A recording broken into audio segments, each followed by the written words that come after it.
many tabs. I even have more tabs than this because I have another browser open, and then I have another browser open. I'm gonna show you. So there's three. We went to 3 different places when we went to Japan. So there was a lot of us. I forget how much of us, but I don't know, like maybe like 10 or 9 of us. I don't remember. But we had one group that was going to Kyoto, and then we had one group that was going to Mount Fuji for the camping trip. So I was the Kyoto group. So that was me, Cinder, Tricky, and Sho. And then the Mount Fuji group was Girl DM, Onigiri, Bao, and Numi. So that was the 2 separate groups. But the first couple of days we had spent together was in Nagano, which was the Onsen town. So this is the Onsen town, I guess, in the beginning. Yeah, the Fuji trip, honestly, the Fuji group was like in the trenches, but the Kyoto group was like, we're doing cosplays, we're going to cute little shrines and taking pictures. But the Mount Fuji trip, they were like, you know, scavenging and foraging for like little mushrooms and little plants on the ground that they could eat, little berries.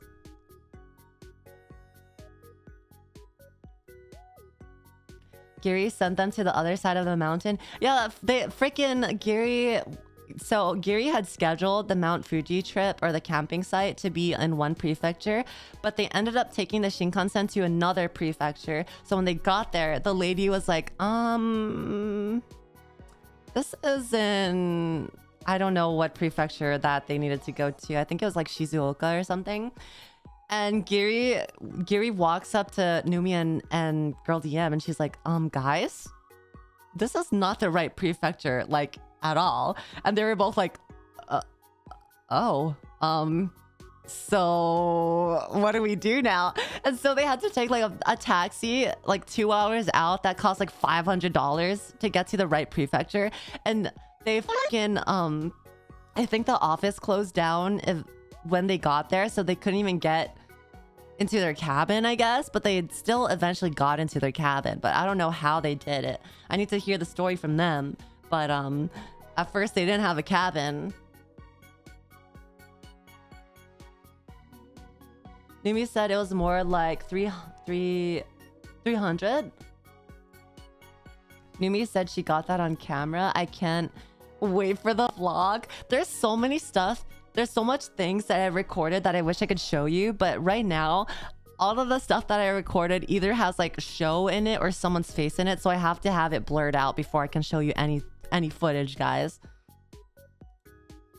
So we gotta wait for the vlog. I think the vlog should come out by like next month or so, because I still have to send over all of the videos to my editor.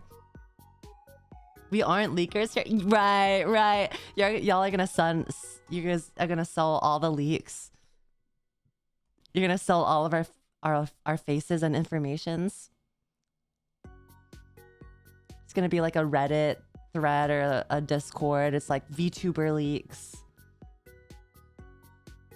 Yuzu, get your vlog out before Numi to flex on her. No, why would I need to flex on my baby? Why'd the group split up? So because our group was so big, a lot of us wanted to do different things at different times.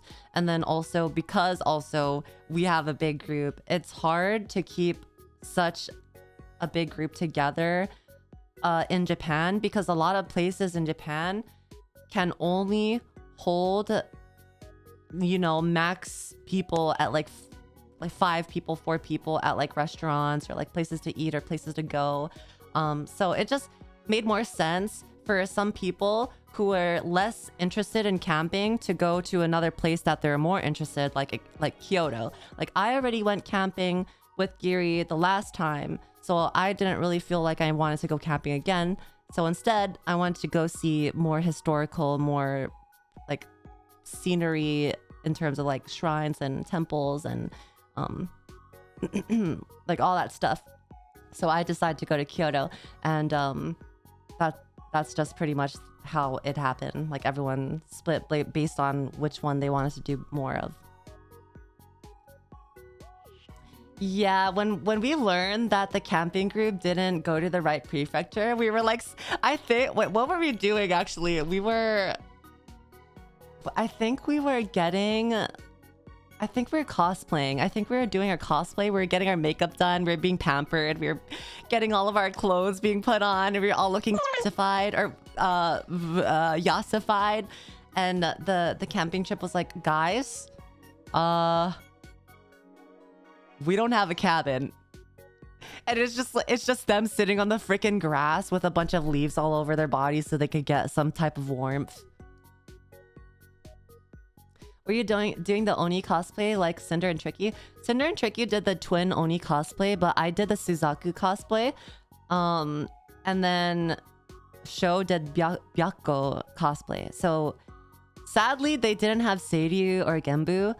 And I wish they did, because then we would have been all 4 of the heavenly beasts from, you know, Japanese lore or Chinese mythical lore. It's like the 4 heavenly beasts of the 4 directions, like north, west, east, south, something like that. I forget the whole story, but I was Suzaku, the vermilion bird.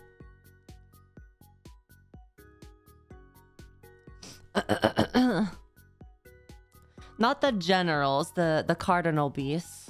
The generals are different. All right, so this is the first day. I landed in Japan later than everyone else, so I got here when it was super late in the evening. But when we were walking to our hotel, I saw this really cool building. I don't even know what this building is, but it was like RGB and it kept flickering different lights, and then eventually the fog settled in and it blocked the building from view, and it was so Silent Hill-esque, so I had to take a picture. But this was the first day. We didn't really do much. I think I just went to the hotel, and then that's when I showered. I wish I could show you how it looks like in our hotel room, because when I showered, apparently there was a paper door that you can close to the shower. So if you didn't close it, you can see straight through the shower from the bed. And so Numi had to close the door, and when she did, the silhouette of my body, it looked like I was giving her a sexy erotic shower dance show from her point of view. But in reality, I was just in the bathroom, like washing my hair, washing my face, you know, scrubbing my legs, scrubbing my back. But to her, it just looked like I was doing like a little dance, and she was like, Yuzu. There's actually an art of it on Twitter. I don't know if I could show it because it technically has nipples showing in the silhouette, so I don't think it's... Actually, let me see. I won't open it up here, but... Oh yeah, I cannot show that. Oh god, if you didn't include the nipples, I could have showed it to you guys. It's on my Twitter though. You guys can see it. I retweeted it from Mythic Arts. Wait, did Numi show it? She showed it on stream? Okay. If Numi showed it, then it's fine.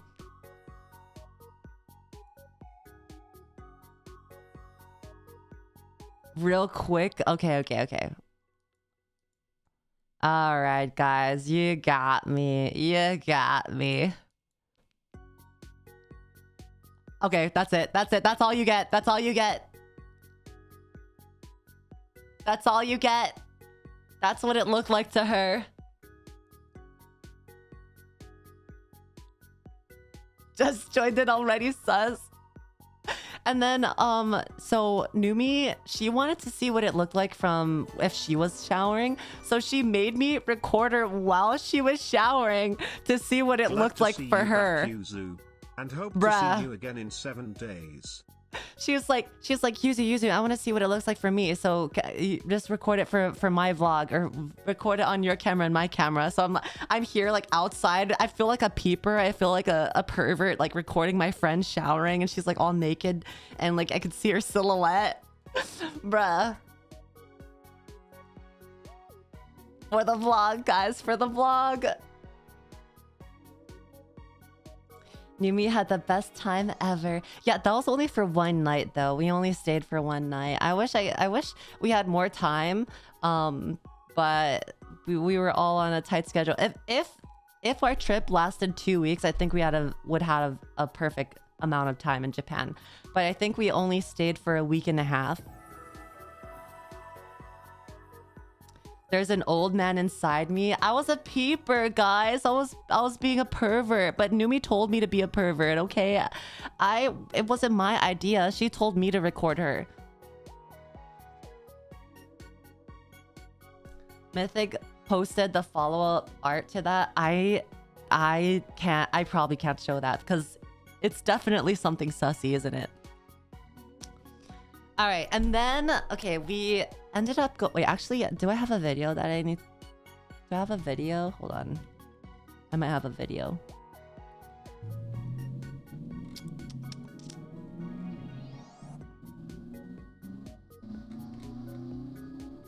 Okay, I don't have a video, my bad. Okay, so after that day, we already had to go to Nagano, so we had to take a Shinkansen. And this was, I think, after we took the Shinkansen, so we were already at the station in Nagano, and then we had to take another train ride to all the way out to where the onsen town is. So apparently Nagano is full of apples and like farming, and they're really famous for their apples, so they have a lot of good apple juice and like just apple related products, right? And so I was like, Giri, I want an apple. I want an apple. And she's like, okay, I saw a place that sells apples. She fucking takes me upstairs, and it's a little playground for fucking children.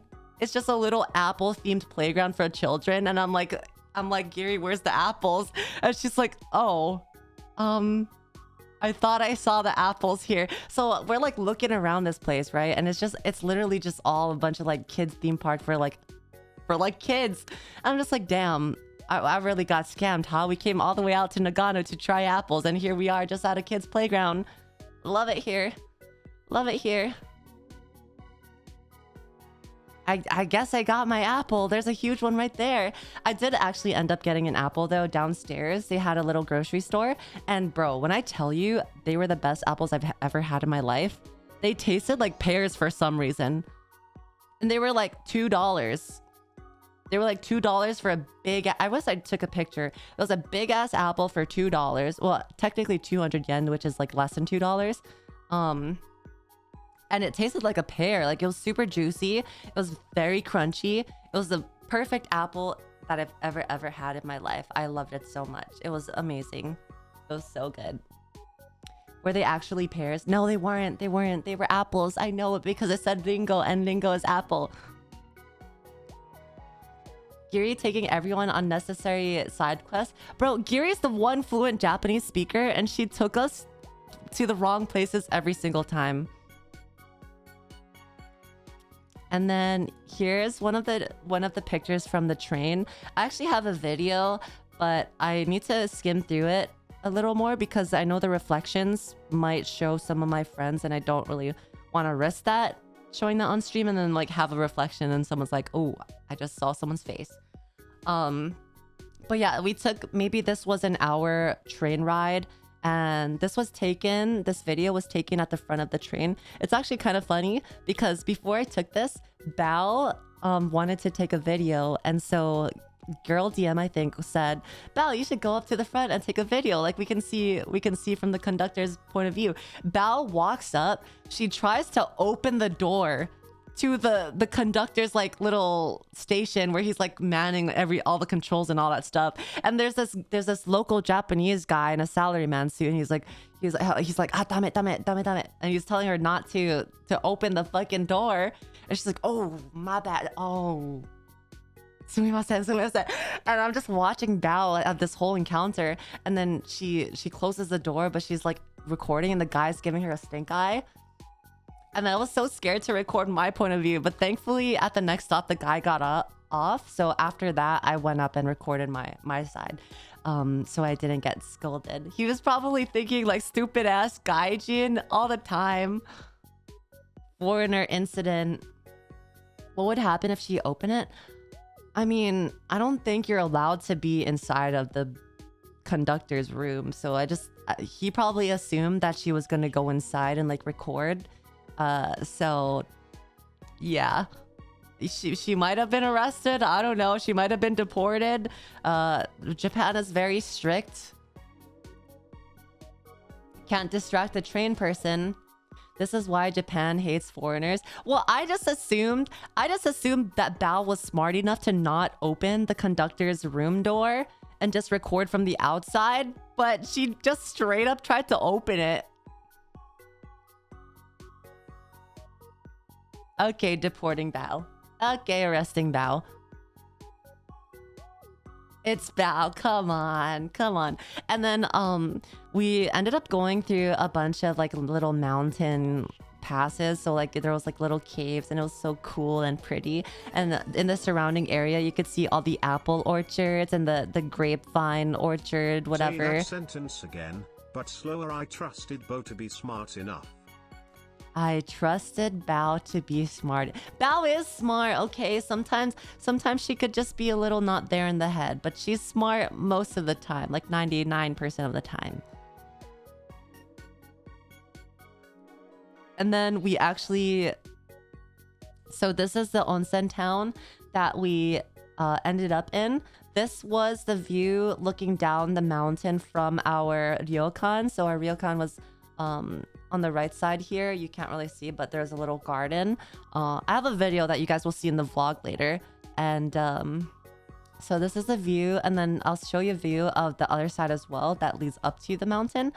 I think the mountain that we ended up climbing for the monkeys, it was called like Jigoku Dani or something like that. It's like apparently related to hell or some... It's like translation is like hell something. I don't know. It's meant to be that in a way because there's a spring that doesn't stop spewing hot water. And so it seems like you're in hell. What is a ryokan? So Ryokan. So ryokan is like I guess like a hotel or like a place that you stay at. It's like a traditional Japanese like a hotel where you stay at and you like sleep on a futon and they have like tatami mats and sometimes they'll have like onsen. It's like an inn, yeah. Oh, Jigokudani, Hell's Valley, that's what it was. But the ryokan that we stayed at, it was kind of I think because the town is so old and that it's filled with onsens, there's probably 9 onsens plus more. I think because it's so old and there's so much moisture in the area that the ryokan that we stayed at was molding. So you can smell the mold and you can smell like the moisture in like the walls and like it kind of was a little gross, but thankfully the tatami mats mitigated that smell because I like the smell of tatami mats and they just freshly changed it. So yeah, it was I felt like I was getting, I don't know, I felt like my kidneys or liver was dying from all the mold. So it was like a gamer's bedroom. Thankfully though, our room was very clean. I think we had to split between, the boys had to stay in one room and then the girls had to split into 2 rooms. It was like me, Giri, Bao, and Numi in one room. And then it was Tricky, Cinder, and Girl DM in one room. And then one time when we were done at an onsen, Bao, she does not wear anything under her yukata. So she's completely butt naked. And after we were done, we came back to the room. She's like, "Good night, guys." And then she rips off her yukata and she's like butt ass naked and she's like laying on the futon. Me and Gary were like flashbang. We were like, "What the fuck, Bao? What the fuck?" And then like the whole night, she kept saying good night to me. And I was like, "Why does she keep saying good night?" She's like, "Good night, Yuzu. Good night, Yuzu." And I turn over to my right I looked down. Val's fucking mooning me. Her whole ass is in my face. That's why she kept saying goodnight, because she wanted me to look at her ass. And then she kept doing it to Numi too. But instead, Numi got a face full of tits. She was like, goodnight, Numi. And then she like lifted up her blanket and just like her tits in Numi's face.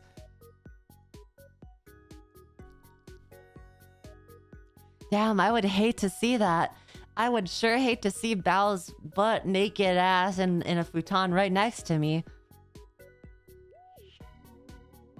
It's just a normal Bao day. Honestly, she was on something in Nagano. I think it was something in the air, something in the onsen.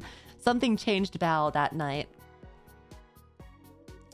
And then this is on the... We had to take a bus after taking a train out to the onsen town. A lot of the places here are run by really old couples or really old people. So my concern for a town like this, Japan is already an aging population, right? Now that I've experienced a town that's even further away from civilization, and knowing the town is just all old people, I'm scared that a town like this, an onsen town, is eventually, in a couple years, not gonna be there anymore, because we're all like, no one's gonna come here to work here, right? Like, it's just all local people running the place, and they all work super closely together. And towns like these eventually just like end up not being used and it's just really sad. And you'll see in Japan, they actually have ads for people, for foreigners or for Japanese citizens to move to these towns and get paid to move to these towns so that they can repopulate these towns. But then a lot of people don't realize that because it's just so barren, so empty, and there's nothing to do there, they just get depressed and they just get stuck there. So it's just like, I just thought about it while I was there, because I was just like, damn, everyone's like super old, and where are the children? And I don't know. It's so weird to see, because you see a lot of like abandoned buildings and abandoned like areas, and a lot of places are run down or like have holes in the walls. And there was a building that we saw that had just a giant fucking hole in the wall, and I think it was because an earthquake happened there, or like some kind of natural disaster happened where like that building just never got reconstructed. So yeah, it was really nice to see, but also like made me think a little bit on how the town will continue on in the future. And then this was our beds. This one was Bao's. So this is where she mooned me. This is where I was sleeping. This is where I rested my head. And Bao kept saying goodnight, and her ass was right there. And I looked down and it was like in my face. And then there was Numi's bed on the side over there. And then there was Giri's right there. The futons was actually really comfy. I don't know what it is about futons, but I fucking love futons. Maybe it's just my heritage, my Japanese heritage coming back to me. And it's like, this is where I belong. This is the type of beds that I should be sleeping on. But this was really comfy, and it was really good on my back. I think also because of tatami floors, I don't know. It's a premium version of sleeping on the floor. I loved it. I loved it so much. And I was a little scared that there was going to be a lot of bugs here, because in the area, there's a lot of big spiders and big spider webs and a lot of mosquitoes and dragonflies. Thankfully, there was no bugs in our room, but outside they were everywhere. Yeah, a lot of spooters. Close this. Jorogumo. Yeah, I have a couple pictures and videos of like big ass spider webs with the little spider in the middle. It's really creepy. And then later on we ended up exploring the area, and bug VTuber hating bugs. I'm not a bug, I'm a moth spirit. That's different. I'm a spirit more than a bug. Spiders were waiting to catch the moth. Bro, I walked into a spider web once. Thankfully, the spider was not in the web at the time, or maybe it was like away from the area that I walked into. But I walked into it and I felt so gross afterwards. I walked into it, guys. I almost got eaten by a spider. And then this was near an abandoned shrine that we went to. We kind of just decided to explore the area of Nagano, so we went in little like areas that were kind of abandoned.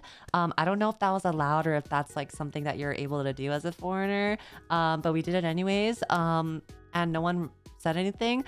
We did end up getting a little rowdy at some points. Because you know we laughed pretty loud and we talked pretty loud.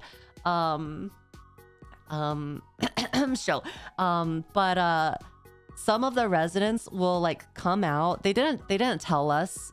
They didn't tell us to be quiet, but some of the residents, if you're too loud, they'll come out and they'll tell you to like shut up and like, you know, stop being so loud. But we did notice that when we got loud a couple of times, there would be residents that will open their curtain or open their window and just stare at us. They'll just like stare at us. So yeah. The residents there might be evil.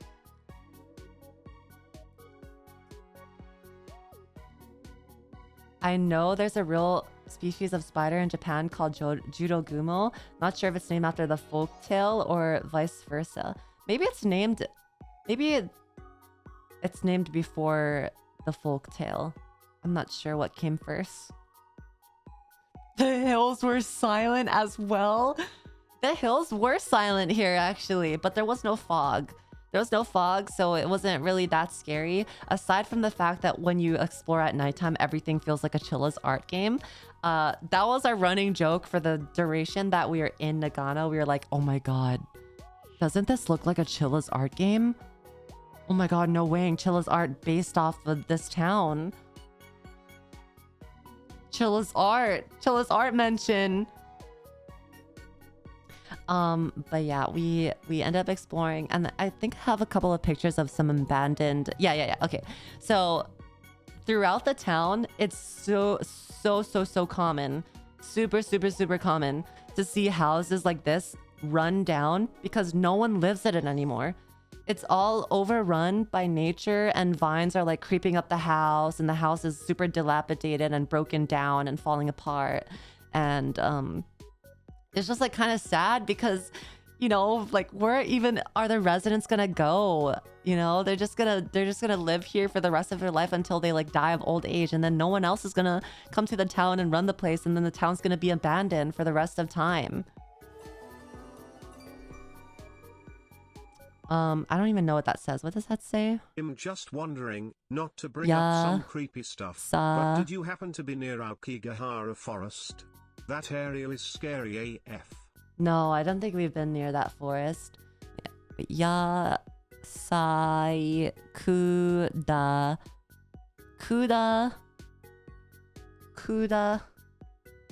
I can't read the last two. It sounds like vegetables. Maybe this was a vegetable shop.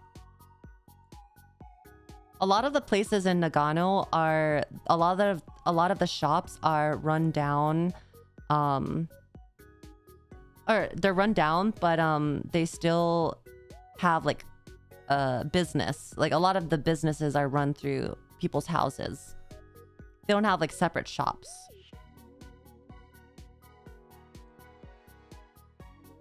I wonder what this says. Can't read that. And then here's another picture, guys. I don't know what the heck's going on here, but Luna wanted to go inside. I was not about to mess with the spirits of this place.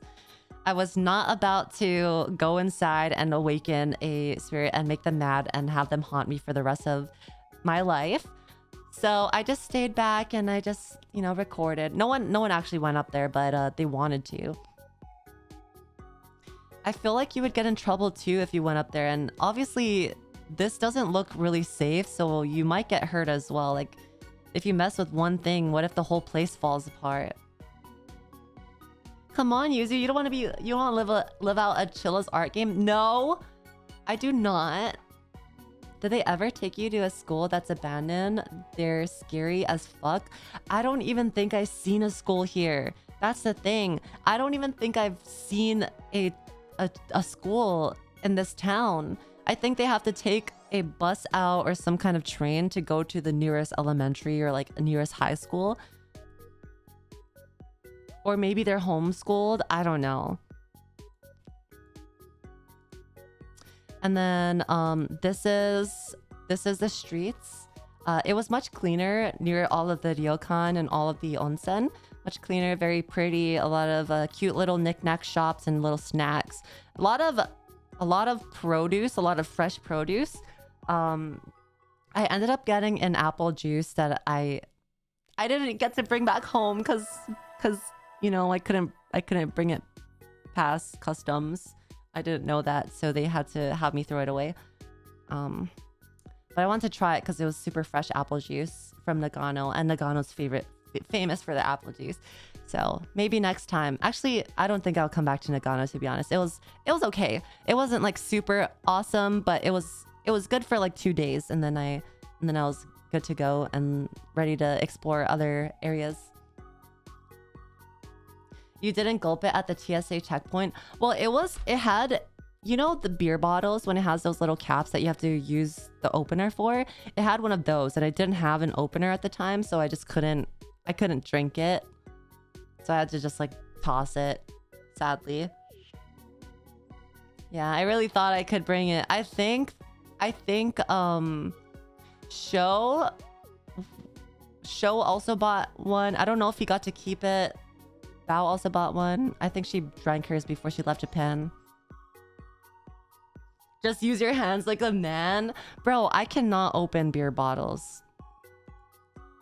And then this is what the onsens look like usually. So they're scattered around the town. There are 9 of them. And on the second night, we ended up going to most of them. I don't think we got through all of them, but we did get through most of them. And then, so 3, I forget what 3 was, but each of them respectively have different healing properties. So some of them will have like neuralgia, some of them will have like for eye disease, some of them will be for back pain or women's health. So I ended up going to the one for neuralgia, you know, to get rid of my brain worms. You know what it is as a VTuber, you gotta get rid of your brain worms. And then afterwards, I went to the one for my eyesight because I have really bad eyesight.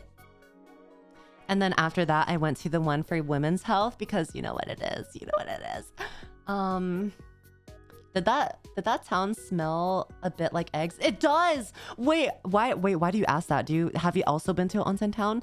A lot of the places around the area will have onsen eggs, so they'll cook a soft-boiled egg in the onsen. Sulfur, I assume. Oh, is that why? Sulfur from the onsen? Is sulfur bad to bring to breathe in?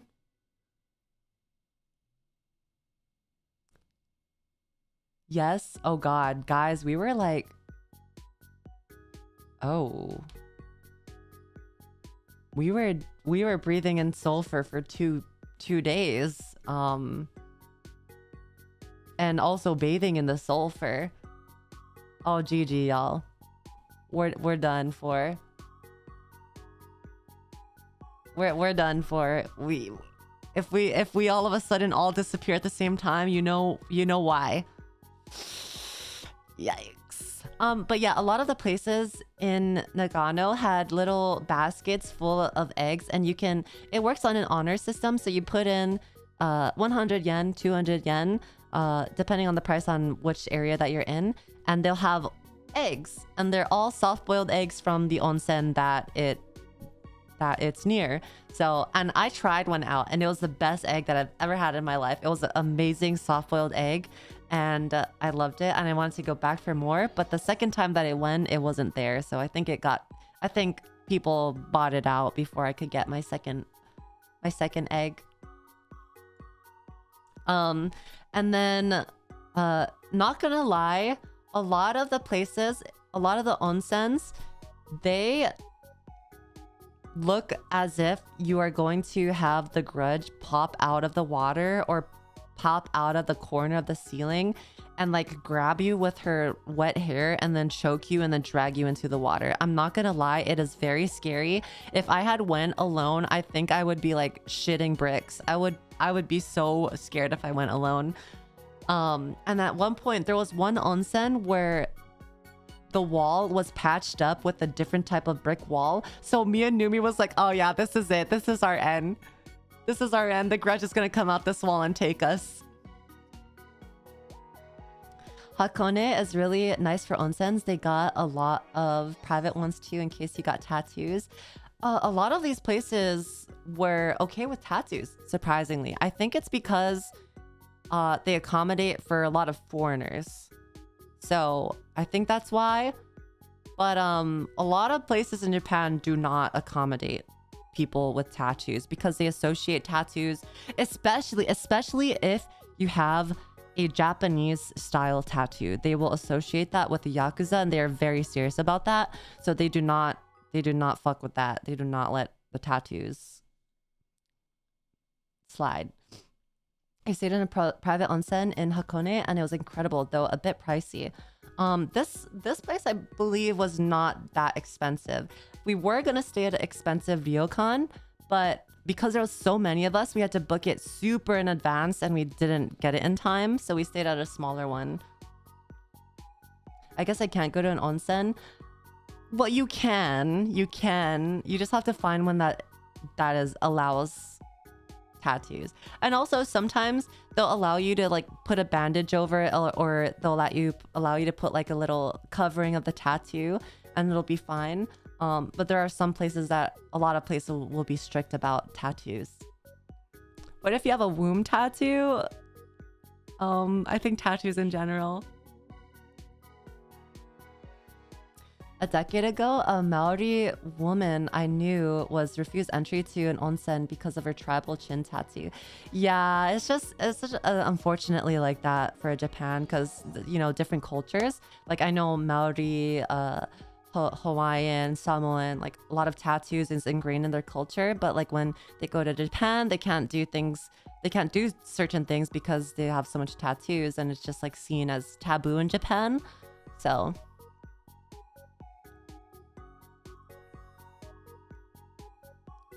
would be hard to cover both my legs and arms. It's okay. They're foreigner onsens. You can still go to onsen. Not all of them will decline you. And also sometimes if you just don't say it that you have any tattoos and it's like in a less visible area, they won't even know. Okay, you just gotta go in.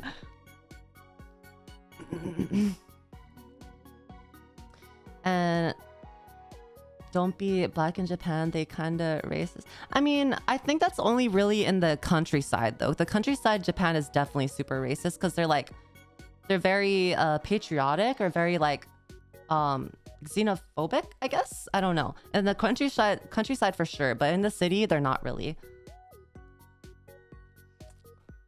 And then this is the ryokan that we wanted to book.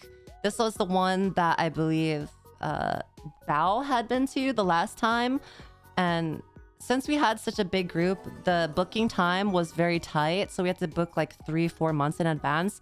But then we ended up my entire elbow to wrist full on blasted with tattoos. I'd be screwed. Yo. Just wear a cover, like wear a sleeve or something. I don't know. Jada, thank you for the 40 months. Jesus Christ. Thank you so much for the 40 months. And Rod, thank you for the 1 year. Thank you. This is the one that we wanted to go to, but then we ended up going to a smaller one because we booked 2 months in advance, so we couldn't get this one. I wouldn't have minded though if we had split the group, if that was easier, because look how pretty this is. Look how freaking, it's like a castle. It's like a freaking castle. It is so cool. Yeah, I wish. Oh yeah, and then at the onsens, when during one of the nights where we went to all of the onsens, right? Show and I think it was like, I don't know who it was, but he was like with someone. I think it might have been Onibro. I don't know the story because I wasn't there. They were at a different onsen. I was at a different onsen. But Sho was telling me that when they're at the onsen, they ran into like Watanabe-kun, I guess. And Watanabe-kun is just some random local dude that was going into the onsens and kind of like messing with all the foreigners that night. And so eventually they met Watanabe-kun. And when Sho was leaving the bathhouse, Watanabe-kun ran up to Onibro and started yelling at Onibro because I don't know why, but maybe it was because Onibro was like walking around and like he was leaving little like wet trails on the tatami floor or on the like the mat. And so Watanabe-kun was pointing at the floor and Onibro thought he was saying that like he needs to wipe it. So Onibro was like butt ass naked on his knees, like wiping the floor with his towel to make sure like everything's clean, while Watanabe-kun is staring at him also butt-ass naked, balls and dick hanging, with him dripping wet onto the floor. So not only Onibro's like wiping the floor, also naked, that we have Watanabe-kun making more mess so that Onibro is like also cleaning. And Cho's like, what the hell's going on? Shows like, where the hell is Onibro? So he walks back in. Onibro is like fucking spreading goatsy on the floor trying to wipe everything up. He's like, what are you doing? So that was their encounter with you know. And then one of the people in our group lost their phone. And then Watanabe-kun showed up again because Watanabe-kun had their phone. Or maybe it was their passport, I don't know. And he was asking to prove that this is their stuff. So he was asking like for proof, and all in Japanese, so no one around knew Japanese.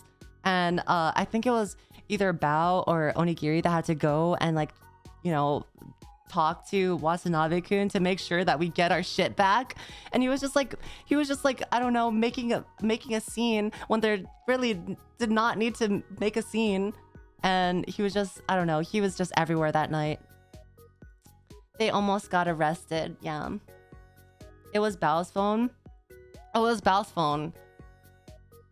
Yeah, Watanabe-kun don't play no games. He was just some random old man. And I think he gets a kick out of doing this to foreigners. I think this is his whole thing.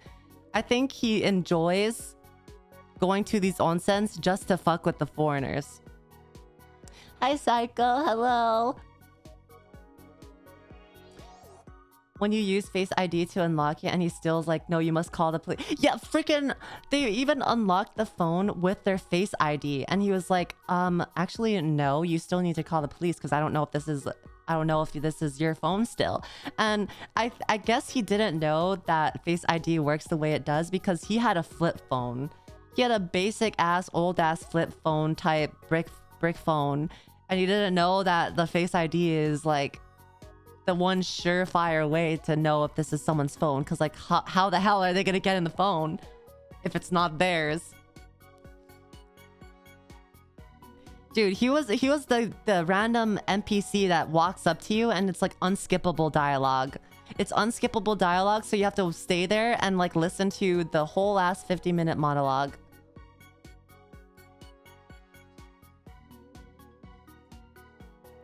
But thankfully, me and Numi had a great time at the Onsens, thankfully. It was me, Numi, Cinder, and Girl DM. And eventually we went into one of the onsen. It was number 5. And that one was for, I believe, I think that one was for old age or something so that you can be younger. That bitch was the hottest onsen I've ever been in. It was so freaking hot. I thought I was melting. I thought I was being cooked alive. It was so hot. And when we walked in, there's a small little old wrinkly old grandma like sitting down washing, literally having buckets, pouring buckets onto her from the hot ass onsen. This bitch was like in the fires of hell. She was in lava, just, you know, pouring herself a little soft bucket of water onto her forehead, and she was just fine. But I walked in and I could feel the heat permeating and melting my face, bro. She's a fire type, the hell grandma. And she's like, hi there. And she's like trying to get us in. She's trying to tell us to go inside. And she's like, oh, if this one's too hot, you can go to number 6 or number 4. She was a fire elemental, bro. Like, I did not believe she was a real person. I think she was maybe a ghost. She was definitely like a obachan obake. She was a ghost, guys. It wasn't a real person. But she was talking to Mia and Luna in just pure Japanese because she doesn't know any English, but I understood some of it, and Luna wasn't really translating for us. But the grandma was like, she kept telling us like to go in and don't go near the little pipeline. That's where all the hot water comes in, and this is the hottest one, and this one's her favorite, and she goes through this one every night. And I was just like, oh hell no, I'm not getting in this onsen. This is not my cup of tea. So me and Numi, we left to go to the warmer one. We went to like number 4, number 6, I forget.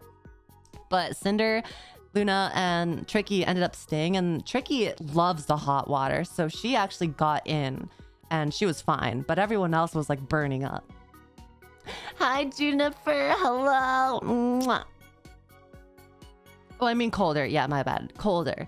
We went to the colder one. But that grandma, she was so nice. She was so adorable. She was just making conversation with us. And she just kept laughing too, because we were like, atsu, atsu, atsu.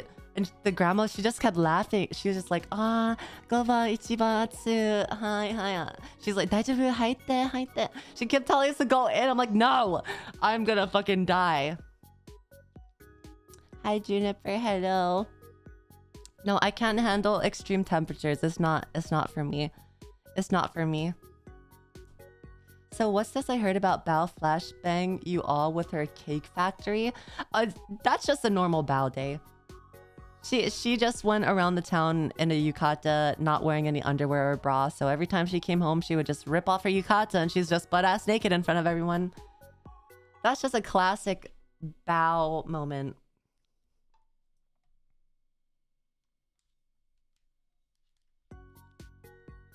Yeah, we already went over the story. Going commando. Okay, and then when we're at the onsen, or when we're at the ryokan, they have dinner and breakfast every day that we're there. And honestly, it was really good, but I think I cannot eat like this every single day. Like, I am not a fan of shrimp in general. I have to be really, really craving shrimp. And it has to be like garlic shrimp or like shrimp scampi or something. But like a shrimp like this, I cannot do that. But I can do these. I could do sashimi. I could do sashimi, but not a shrimp like this. And then this, I tried this one also. This is like a candied shrimp. No, I cannot do that either. But I liked the fish here, and then this was a fig, and then this was a little candy, and then I think this was dried persimmons. Dried persimmons, and then I forget what this was. Yeah. And then we had a dinner every morning, we had dinner every night, and then breakfast every morning. So it was really nice. And we all sat at a giant table. And then this was also one of the dishes that they brought out. So they had a little manjupan. This was really good. And then they had, I don't know what type of fish this was. Does anyone know? What's the pink thing in the bowl? So this is kind of like a mochi with a not white rice, like a white bean filling that has pink food coloring. And then they gave us this fish, and this was really freaking good. I don't think I've ever had fish like this in my life. It was so freaking good, and everything was so it kind of tasted like bacon. It was like bacon and chicken. It did not taste like fish at all. But I was kind of scared because there was still the bones inside, and I saw a video that sometimes when people eat fish with the small little bones inside still, and sometimes the bones can get lodged into your throat and get stuck there forever, so it always feels like something is stuck in your throat. So I was very careful to peel the meat off the bone, but you can technically eat the bone and it'll be fine, but I just didn't want it to get stuck in my throat. But it was really tasty. I loved it. Okay, and then this was the A5 Wagyu steak on one of the dinners that we had, and it was so buttery. It was so, we had to cook it ourselves, but I cooked it perfectly. I made it, I normally don't like when my steak is pink. I don't like it because I feel like it's raw and I feel like it's still bloody, but I know it's not, but it's just like, it's just a thought in my brain, you know. I'd hate when it's pink, but I ended up trying it out pink because a guy recommended it to be that way. So I cooked it for a bit and then I made it little pink, and it was super buttery. It was super smooth, and it's probably the best steak I've had in my life. I don't like steak normally, but this was amazing. This was super good. That's the only way to eat A5 Wagyu. Isn't A5 Wagyu really fatty though? Isn't that why it's that good? Like, it's super fatty and that's why it's buttery? Yeah, because I think the pinkish parts are the fat. It's the best quality. It's okay, Yuzu, you're skinty. It's like 50% fat. Well, whenever I eat steak, when I end up getting a fatty part of the steak, I genuinely hate the texture and I cannot swallow it because I will gag. So I'm pretty surprised that I like A5 Wagyu. Okay, and then we went the day after, we started our little hike to the monkey park, and then we saw this cool shrine. I don't know if it's still in use. It kind of looks abandoned. But yeah, to my knowledge, apparently you're supposed to walk on one side of the path, because when you enter a shrine, the spirits walk in the middle. That's their walkway, so you have to walk on either side, like the left side or the right side. I think you have to walk on the left side. Yeah, I had to cover some peeps. SCP. No, this is not show. This is other people, but I'm covering them. But it was really pretty. It was awesome. And then this is, I guess, the halfway point towards the monkey park. No, this is not the halfway point. This is like 70% point. And then just beyond this little area in the crevices here, you can see the smoke. That's one of the geysers that has never stopped spewing hot water since they've discovered this town. It's been spewing hot water and steam since the beginning. So yeah, and this mountain is called Hell's Valley in Japanese. I think is called Jigokudani. And in the mountains, they'll have snow monkeys come down, and they'll have a park ranger like sprinkle a little food, and the monkeys will eat it. And sometimes they'll sit in the onsen. And yeah. Wait, is this above a volcano or something? I don't think so. I don't think so. And then here's a little picture of me that my friends took. It's so cute. I had a little... we were walking, and then they were like, wait, Yuzu, sit on this. Take a picture. And they took a cute little picture of me. And I actually didn't have any warm clothes. I didn't think it would be cold going to Japan. So I had to borrow these leg warmers and this jacket from Giri and Tricky. So my outfit is a little bad right now, so don't mind that. That's why it smells like eggs, because of the hot water coming out. Oh, that makes sense. Resisting the urge to push her off the rail. What the hell, man? You would push me off the rail into the canyon, into the water? Well, I guess no one would really find the body, huh? Because it's so far up into the mountains. Sad. Huh. Sad. And look at the little monkeys. Look at the little monkey. Aren't they so cute? They're so eepy. And I think they come down here because this is a, I don't know if this is a handmade onsen, like a man-made onsen, or just a natural spring, but sometimes they'll go inside the spring and then just chill in the onsen in the winter. It's so adorable. It's so cute. And they'll like clean each other and like go through each other's hair and like pick out little fleas that they see and then eat it. And then I have some videos. I'll show you some videos. Give me a second.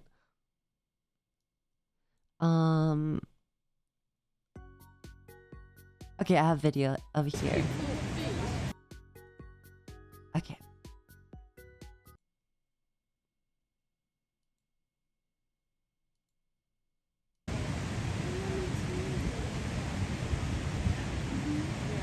Look at the monkey. He's so cute.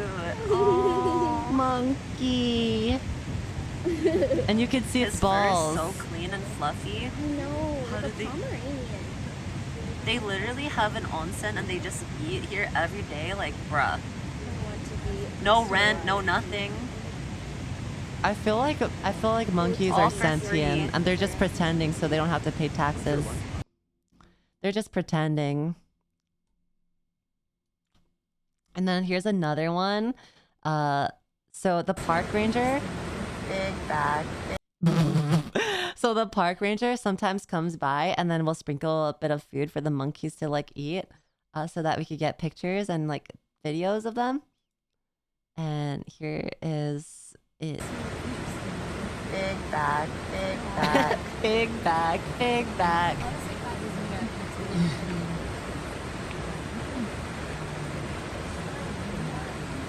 He's so cute. Look at his balls. That one's just their tummy, isn't it?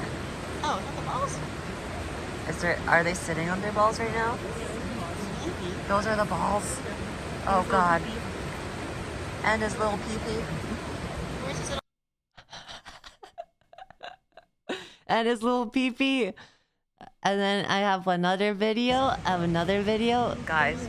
This is after I found out that Guys. this is after I found out that their balls are really big, so I wanted to get it on camera.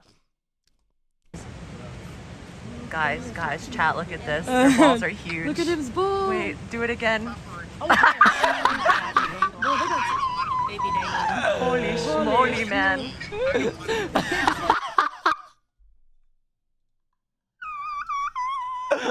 Holy schmoly. Oh yeah, and then just after this they started humping each other. You can see it right there. I ended the video early, but I think either Numi or Girl DM got a video of them. They started humping each other for dominance. Ugh, the monkeys are woke now. Ugh. I can't believe it. The left has made monkeys woke. Okay, let me see if I got any more videos of the monkeys. Oh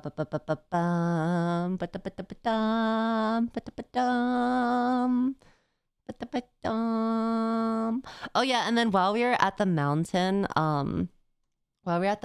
there was a wasp that was following me and Sho around. So every time that it came close to us, Sho started screaming, and apparently I think it's a hornet. I'm not gonna lie, I think they were hornets because hornets are a little orange and then wasps are yellow. But the one that we saw was like kind of orangey. So I think it was a hornet.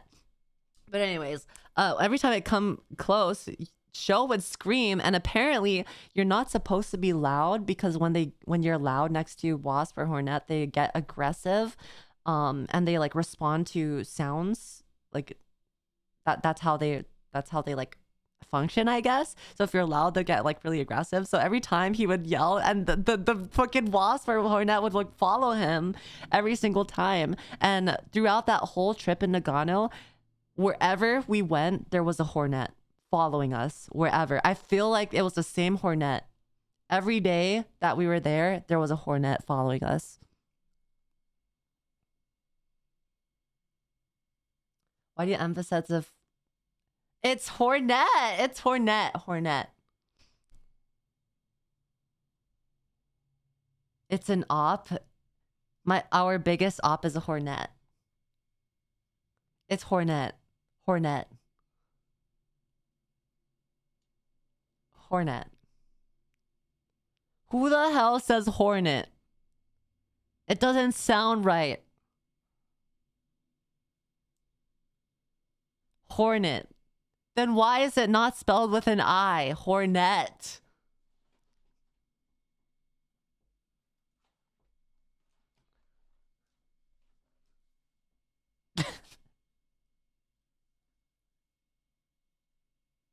I'll defend you on a lot of your weird pronunciation, but not this one. You know what? I'm gonna keep saying it. I'm gonna keep saying it to spite you guys. Hornet. Hornet.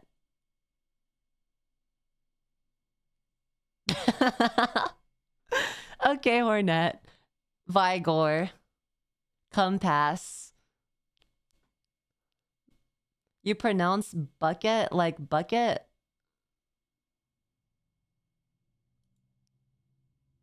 Bucket. Bucket. Bucket. Bucket. Now it sounds weird. Bucket. Bucket. Bucket. Bucket. A bucket. Why is it spelled with a E if it's not said bucket? Baguette. Baguette. Anyways, so okay, wait. Let me get the other images out. Anyways, so on our way back from Nagano, we actually went on a train and there was a bunch of kids. I guess they were going on a like a field trip. So on our way back from Nagano, there was these kids and they were getting onto the train, and we had to tell the supervisors or the teachers that there was a wasp on the train, because when we got on the train, a wasp at the last second that the doors were closing, it fucking flew into the same car as all of us, and Sho was screaming his head off while there was locals on the train. Like, bro, you're gonna get us kicked out. Like, you have to be quiet on the train, please. But he was being so freaking loud. This fucking... Sometimes I don't even think he knows that he's this loud, because sometimes he'll just be talking, but he just has a really raised voice, like a very projected voice sometimes. So he'll just like be screaming his head off. I'm like, Sho, you better shut the fuck up. We're gonna get kicked off. So we're just watching and filming this Hornet on the window. And as soon as we stop, there's a bunch of kids lined up to get on the same car. So we're like, oh hell no, these kids are gonna get stung by this Hornet and like possibly die, because people actually die from getting stung by these things. So we had to tell the conductor and the teacher that there's a Hornet on the car. And so the conductor comes out with like Raid or something and sprays it until it dies. And thankfully they got rid of it and the kids got on safely. And then we were in the car with the kids for a while. And then Sho wanted me to talk to them, so I ended up trying to talk to one of them. And like, now that I think about it, it seems kind of creepy that I tried to do it, because I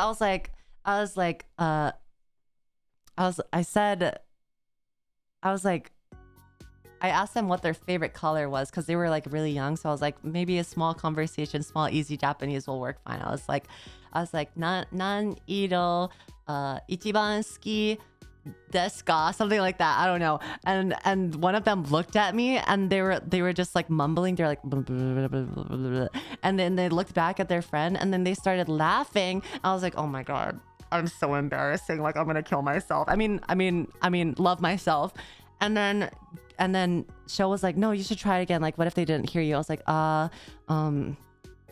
doko ni iru no, doko ni iru no, doko ni ikimasu ka? And now I think about it, that sounds weird too, because like, where are you going, little kid? Like, where are you going? Where are you going? Bro, Sho is trolling me. And then one of the kids, thankfully, they were like really nice to me, and they were like tanoshimi desu yo ne, and then I was like, tanoshimi, and I was like, okay, thank God they redeemed it for me. I'm not a weirdo, guys. I'm not a weirdo. Sho was telling me to talk to them.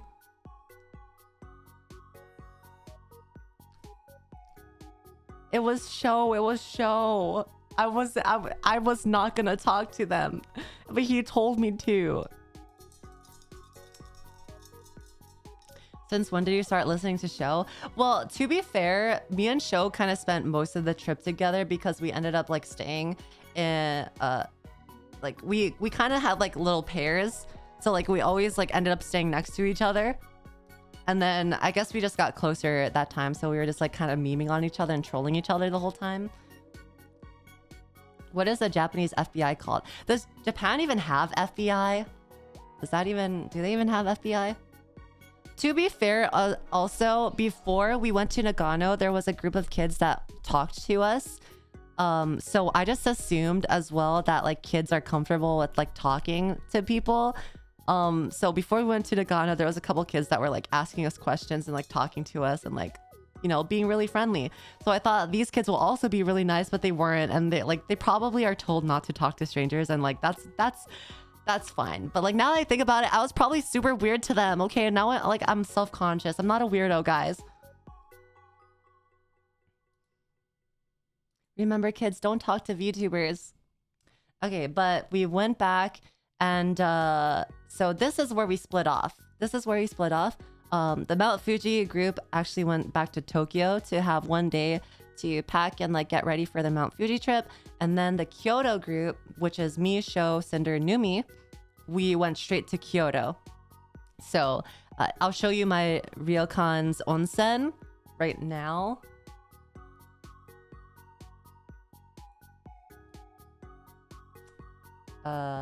Is it this one? Oh yeah, it's this one. Okay.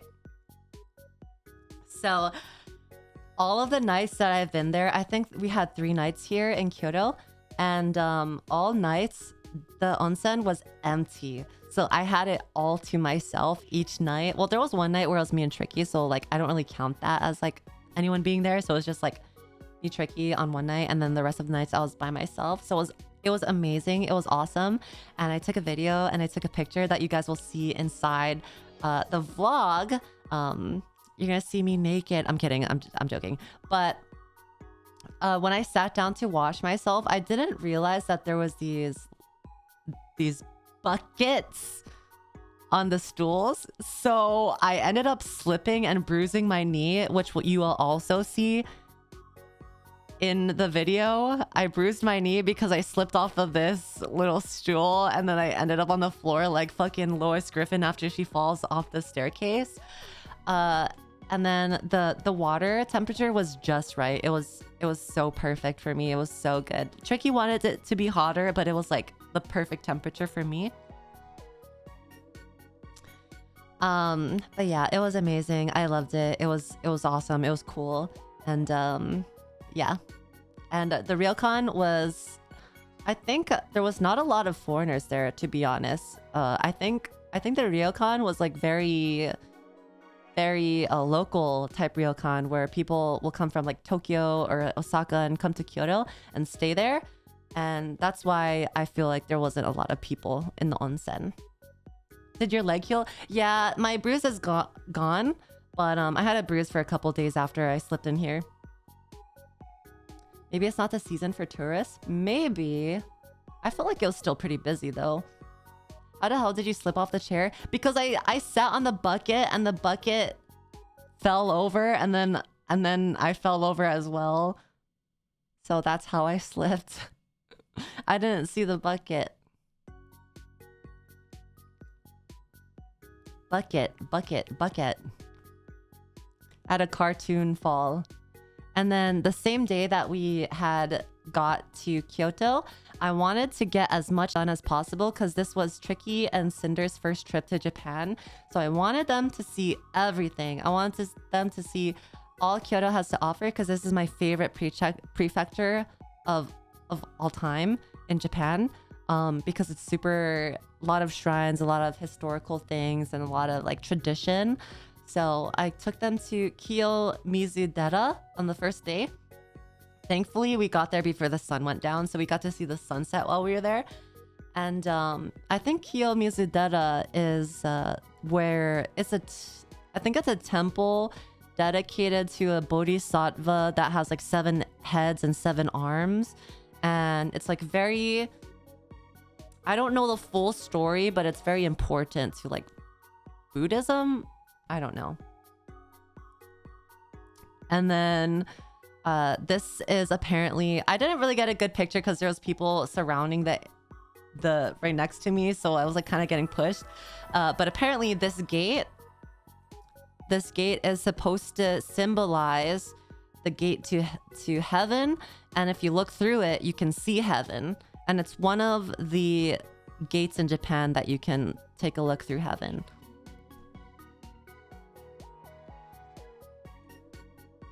Well, okay, why are we judging the way that I say gate? That's normal. That's a normal way to say gate. Where is it at? So this is Kyoto at Kiyomizu Dera. I forget the full story of Kiyomizu Dera though, so I can't really give you the lore and history. I think we also ended up going... I think someone got an omamori here or something. I don't remember. But we got split up, so we ended up relinking over here. And this was sunset. It was very pretty. And I'm sad because I wanted to show you guys Kinkakuji, which is a golden pavilion. Kinkakuji is like a golden pavilion, and there's a silver counterpart called Ginkakuji, I think. I wanted to go there, but we didn't have enough time. And everywhere in Kyoto closes at like 5 or 6 p.m. So it was really hard to go out and like see places. So we were very pressed on time. Very pretty picture. Thank you. Thank you. I have a bunch of videos, so you guys will see that in the vlog as well. Yeah, even on the weekends. I would say even on the weekends, they close at 5 or 6. You'll be lucky if it closes at 7, if an area closes at 7. But before, I've been to Kyoto before, long time ago, years ago, and they normally would close at 7 o'clock. So I think because of COVID happening, their times change for closing. And then towards the end, we got to walk down the strip of a bunch of food stalls and a bunch of souvenir shops and kimono rentals and all those cool little shops that you see in Japan. And then we ended up getting a matcha soft serve. I think Cinder got she got the chocolate matcha one, and then I got the hojicha and matcha one. So hojicha is like roasted matcha, so it's more bitter taste. I like hojicha. Yeah. And then for some reason, Cinder thinks these things are made out of cardboard. It's just rice crackers. They're just rice crackers, but whenever she eats it, she's like, it's plastic, it's cardboard, it's styrofoam. I was like, I promise it's fine. I promise it's rice crackers. And I'm like eating it in front of her, and she's like, yeah, you're gonna die. Yeah, and I did my nails. I did my nails before I went to Japan. I have to take off my nails because it's kind of annoying me when I'm on the computer. You can't really see it, but I tried to get blood-tipped nails for Halloween, but the lady just did not understand. So it's just pink. It's just pink nails. Yeah. It's whatever though. And then I think this is also where Sho got lost. Sho got lost every single day that we were in Kyoto. But when we were at Kiyomizu Dera, he took the wrong exit and ended up in the forest, which he also did the day after, which I'll also tell you about. I'll show you a video as well. This fucking bitch, I hate him so much. He's so bad at directions. Okay, and then after Kiyomizu Dera, we wanted to get some food. So Sho had recommended this really good ramen place that he went to before, and it was a very small shop, so the waiting time was a long time. We ended up waiting for, I don't know, 2 hours or so, 2+ hours. And me and Sho were like, I mean, we waited this long, so surely they'll call us soon. And Cinder and Tricky was not having it. They were pretty done. They were like ready to go. So they at the end of the night, they were like, it's not happening. It's not happening, Yuzu. Sho, let's just go. So at the end of the night, we ended up going to Ichiran instead. Ichiran is a popular ramen franchise all throughout Japan, where you are seated in individual little stalls and you don't have to talk to the waitress or waiter at all. All you do is you write your preferences and what you want in your ramen, and they will deliver it to your table through this. So it looks like this. This is my ramen. I got extra chashu, and then I got vinegar, and then I got an extra garlic clove or garlic. And then I got a soft-boiled egg. And I will kid you not, Ichiran is so top tier. Like, don't listen to the people that say it's overrated, because it's so fucking good. Even though it's super touristy, it's super like basic bitch, like place to go when you go to Japan. I kid you not, Ichiran has amazing ramen. No matter what, no matter where you go, Ichiran always has good ramen. So I will stand by that. I will die by that. It's so good. The people that don't like it are people that ate it all the time. Yeah, I mean, Ichiran is always good to do once in a while, but if you eat it all the time, obviously it's not going to be like good anymore because you're eating it all the time. But whenever I go to Ichiran, I love it so much. That and Afuri ramen. My introverted ass would love this place. Yeah, it's all individual stalls. So they don't talk to you at all. You don't talk to anyone. And they have little wooden planks that you can put on the table to say whether, please don't clear out my desk. I am going to the bathroom. Or it's a little too loud in here. Can you tell other people to be quiet? And you put that down and the people will come by. They'll see that you put those down and they'll do whatever that it says. It's so convenient. It is so awesome. I love it.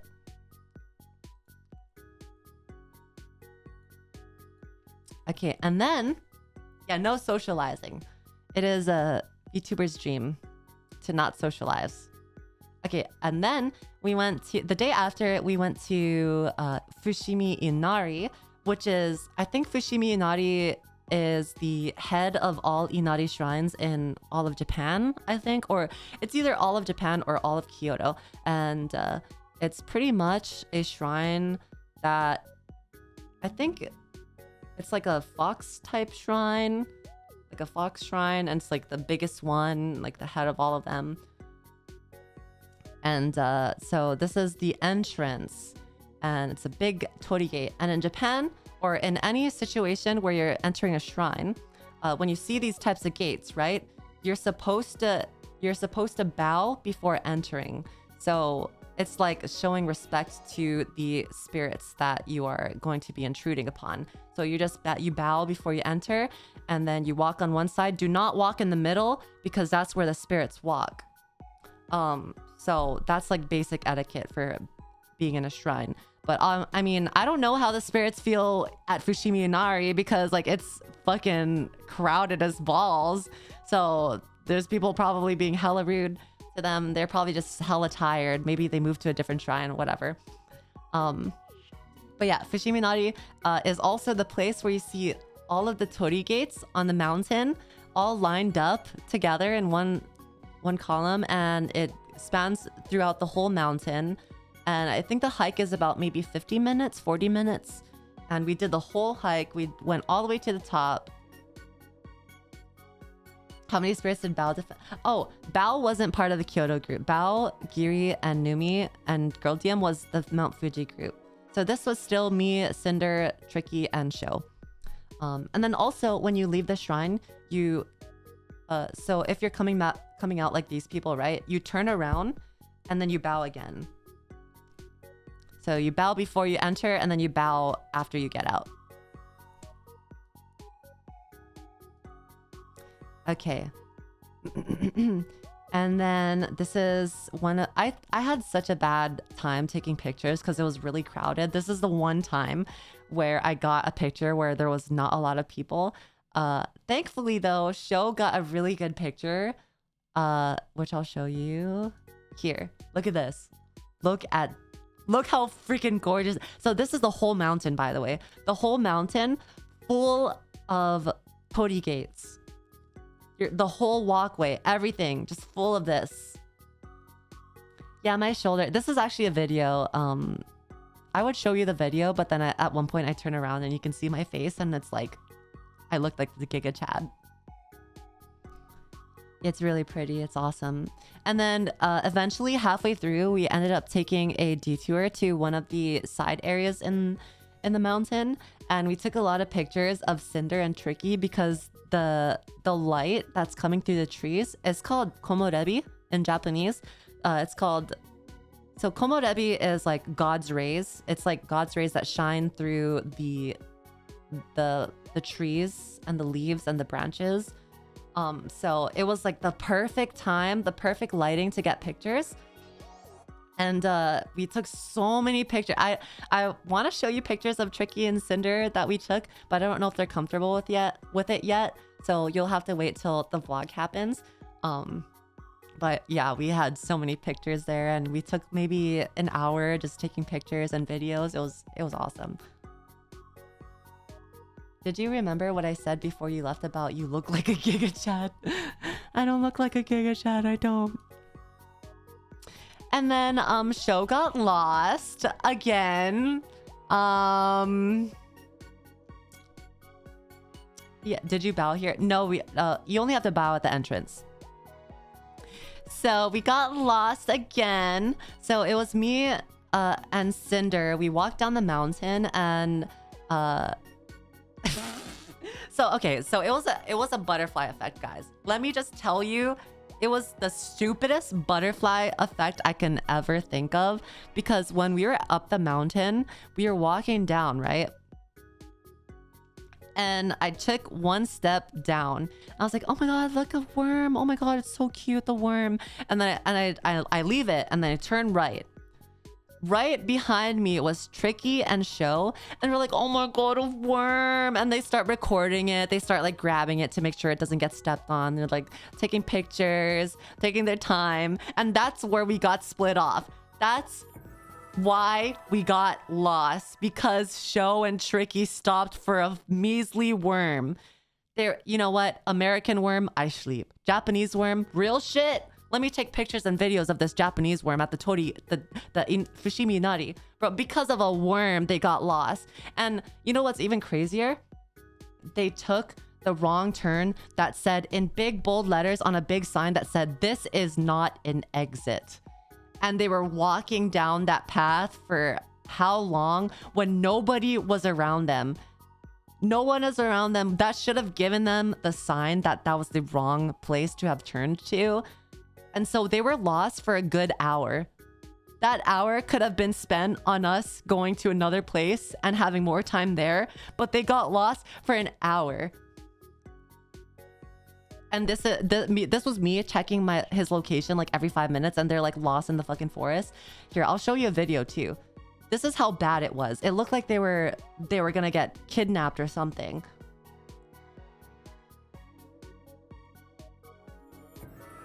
Let me see if I can find it.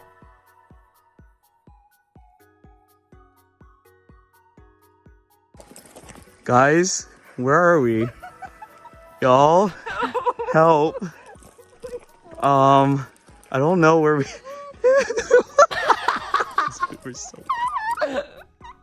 Okay, I show you. Hold on. One second.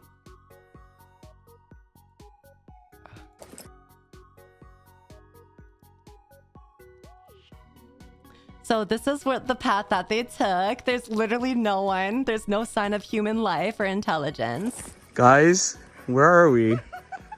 Y'all, help. Yep. I can't show the full video because it ends up showing like Tricky at the end. But yeah, they ended up getting lost for an hour, and me and Cinder was just waiting at the bottom like, where the fuck are you guys? So there was that. Yeah. So did they ever find Sho's body? No, legend has it he's still actually in Fushimi Inari, and the one that you guys are seeing stream now is actually a doppelganger. So he's still in Fushimi Inari, the real one. He's in the thick of it now. And you know what's crazy? Look. Fushimi Inari Taisha is right there, like southeast of my current location. I'm at a cafe. We start at Fushimi Inari Taisha. This bitch is in the forest, in the mountains, in buttfuck nowhere. And I didn't know how to get him out. So if they got lost, we had to get like a helicopter to save them.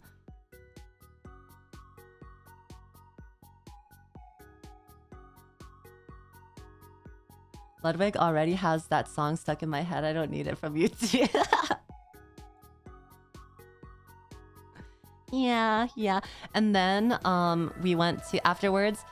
Sadly, we didn't get to the Arashiyama bamboo forest before sunset. There was still sunlight, but I think because we spent so much time at Fushimi Inari, we didn't get the perfect like god rays coming down through the bamboo and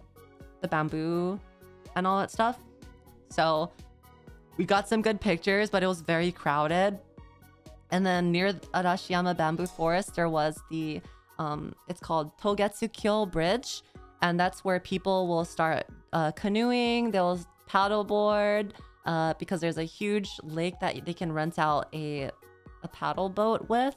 And then on the other side of the bridge is a really cute town that we didn't get to go to. And then there, by that town, there's also another monkey park. So, if only someone didn't waste an hour. Yeah. If only we had that extra hour to spare. Yeah.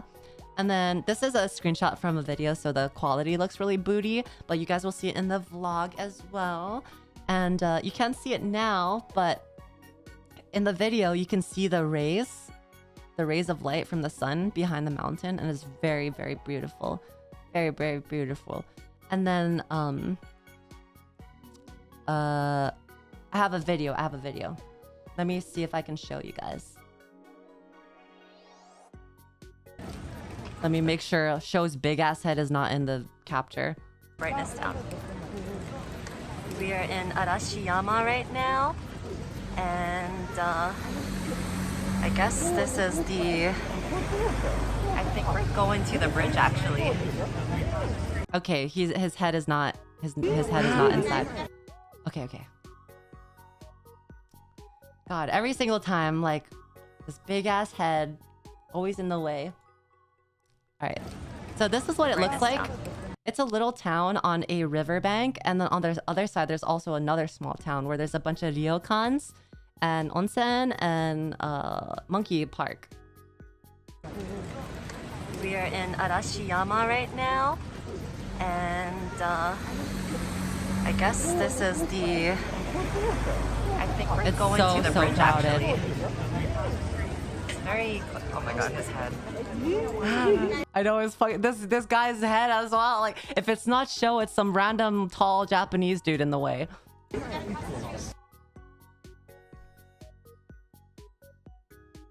That's a big no for me. Well, okay, Kyoto, to be fair, is like one of the most touristy prefectures in Japan. Like, Kyoto is very, very touristy, but it's worth it. Unfortunately, though, a lot of locals hate foreigners because of it. Also, me learning I don't know what kind of dialect that I speak for Japanese, but in Kyoto, they speak a different dialect. So sometimes when I speak to the locals there for like directions or ordering or just general conversation, they won't understand me because they have a different dialect. So it was a lot harder to navigate in Kyoto than it was in Tokyo.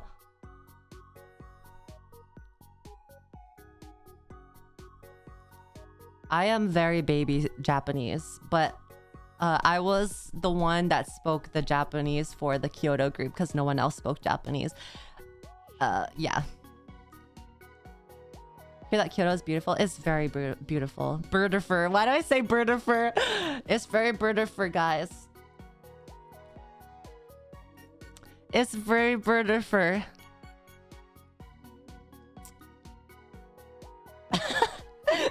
It's very birdifer. Okay, and then this is where we also saw the little Shiba Inu, and this one is Sora, and then this one is Riku. Sora is 7 years old, and then Riku is 2 years old, and he named them after Kingdom Hearts, which is really awesome because this is like this old guy, and you would never expect him to play games because he just like looks like some old dude that just like probably retired from a salaryman job. But this guy is a gamer. He fucking named them after Kingdom Hearts. That's crazy. And then I got a close up. Very, very cute. Very adorable. They were so well behaved. Like he was just sitting on his master's lap. He's so cute. They're so adorable. Okay, and then this is where everything goes bad because we took so we took a romantic train. So we took a romantic train, and we thought it was going to be so cool. We thought it was going to be so awesome. And then it ended up actually being kind of terrifying because it was super dark and there was barely any lights. And the train also was loud and raggedy. And I felt like I was going to fall off the cliff at any moment. Or if there was a rock slide, we'd be done for. And yeah, instead of the train, we could have explored the bridge a little bit more and the town a little bit more, but we were kind of debated by the advertisement. So this is the video of this is the best part, by the way. This is the best part of it, and the rest was super dark and kind of ominous and scary because one of the stops was at a abandoned train station, and one of the ladies at the end of the ride got off at the abandoned train station, and we were on the last train. So where the hell would that lady have gone? She's not getting another train, so she has to either walk or she lives somewhere in the mountains there.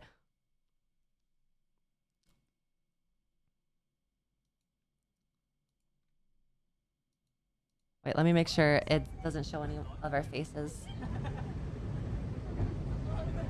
Wait.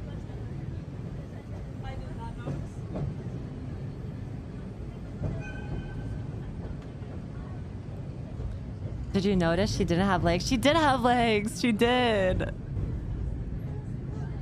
She was like waving to all of us goodbye, and I was like, where the hell is she going?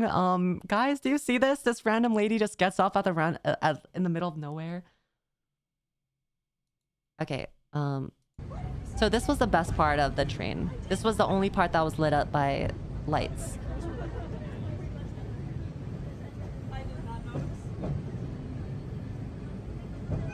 And it's supposed to change color, but the whole ride was kind of sketchy. I felt like, you know that one movie, Demon Slayer, the train? I felt like Mugen Train. Was that what it's called? It felt like that. It was pretty scenic though. I will give it that. It was very scenic. I have more videos, but it was pretty dark. And maybe I'll put it in the vlog. Okay, and then let me see. I think, was there another video? Maybe. Let me see.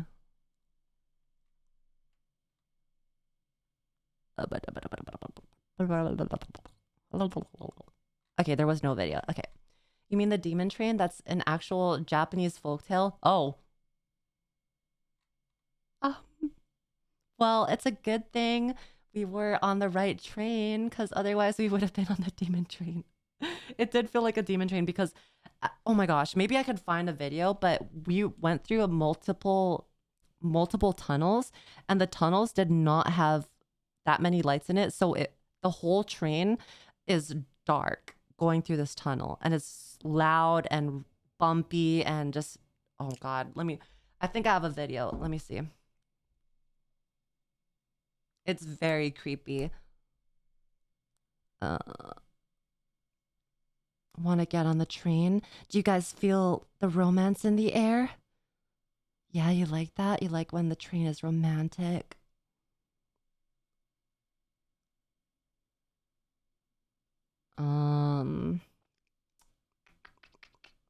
Let's see.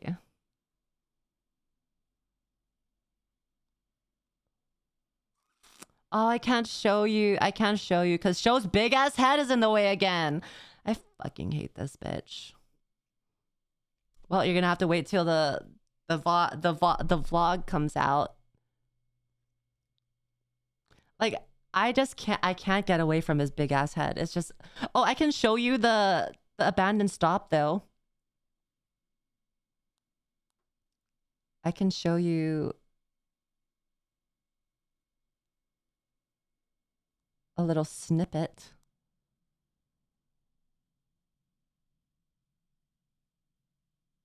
Oh, here, I'll show like 2 more videos from the romantic train.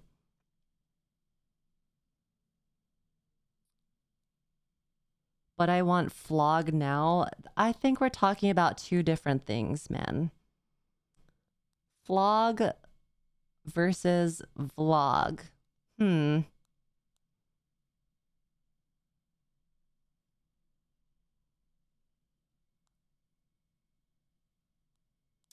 Oh my God, it's not loading. Wait, give me 1 second, guys. Let me work my magic. I'm working. My magic is working. Oh, I also got a really cool video of a big moth. So I'll show you that too.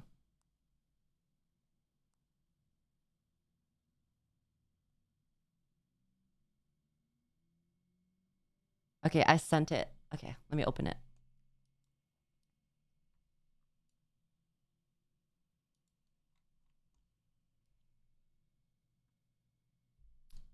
Is he your cousin? No.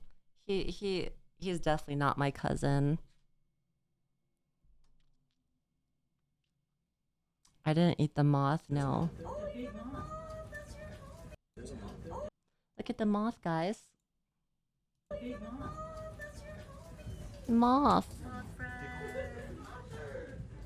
This is a giant moth. I didn't even see it, but apparently it was there the whole ride.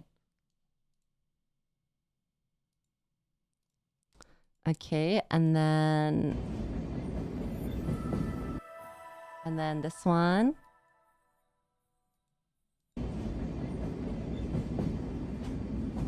This was cool, I guess.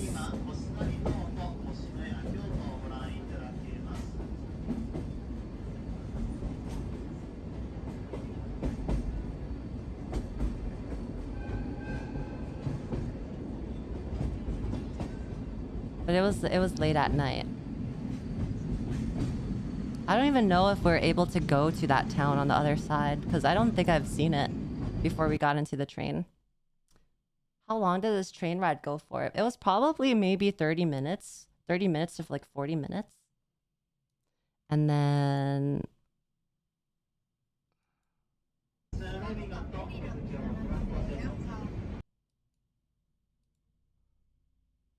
Okay, and then... Wait, did I send the right one?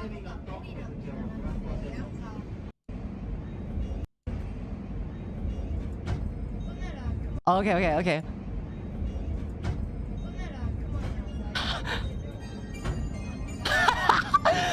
This is where the girl got off, by the way. But she got off when the train was coming back, so it was much darker. It was much darker. Yeah, the music too did not help. I felt like I was in a horror game. I think she was a ghost, guys. I think we saw a ghost.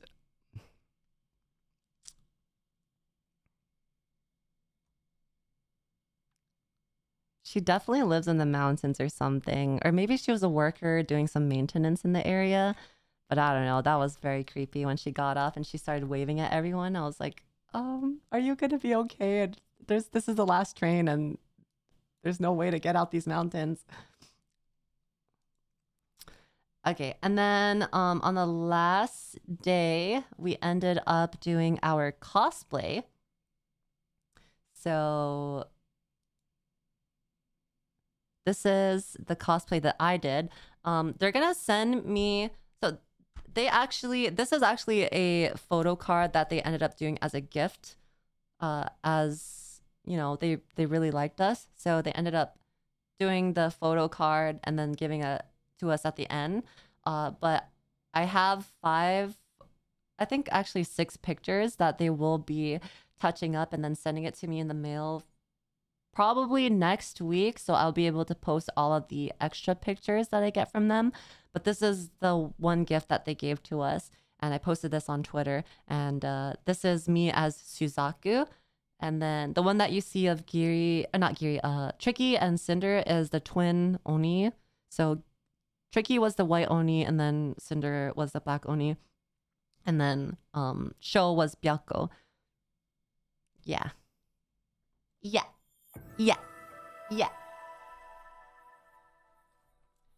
Yeah, this is me.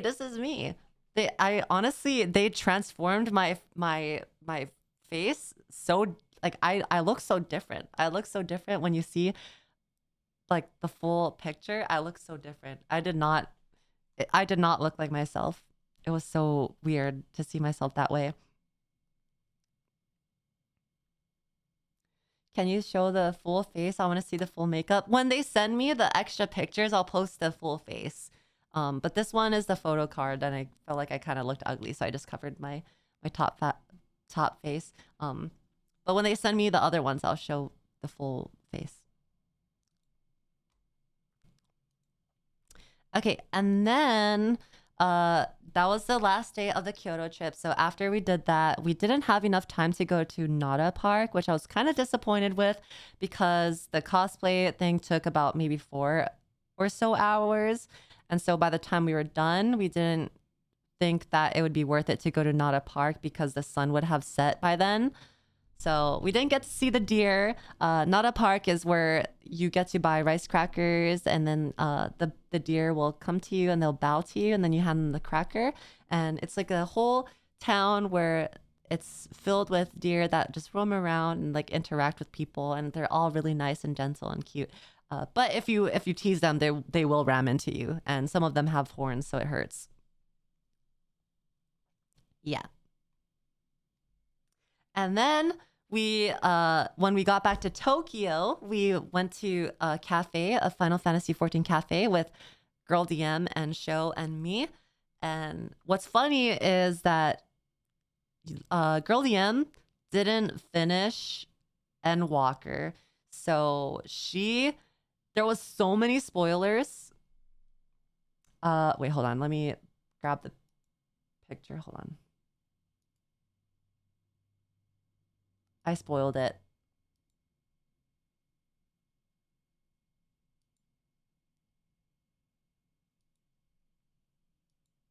Okay, so Girly M, she didn't complete Endwalker, so there was a bunch of songs and a bunch of like merch and some coasters that were Endwalker themed, and a bunch of drinks and foods that were Endwalker themed and also Dawn Trail themed. So every time something came on, like a song, me and Sho were like, close your ears, like cover your ears, don't look, don't listen, and we had to like make sure that she wasn't getting spoiled. And I didn't complete Dawn Trail. I don't think Sho has completed Dawn Trail yet, but this picture I'm assuming is Dawn Trail and shows one of the areas in Dawn Trail. So I did get spoiled on that. But I think this is Yotsuyu, one of my favorite villains. And then I got a Neko Manju. It had like some kind of meat inside, and then I got a chocobo custard manju. But yeah, it was really fun. And then after we after I think the next day we went to TeamLabs. So previously on my other Japan trip in 2 months ago or 1 month ago with Giri, I went to TeamLabs Borderless, but this time we went to TeamLabs Planets.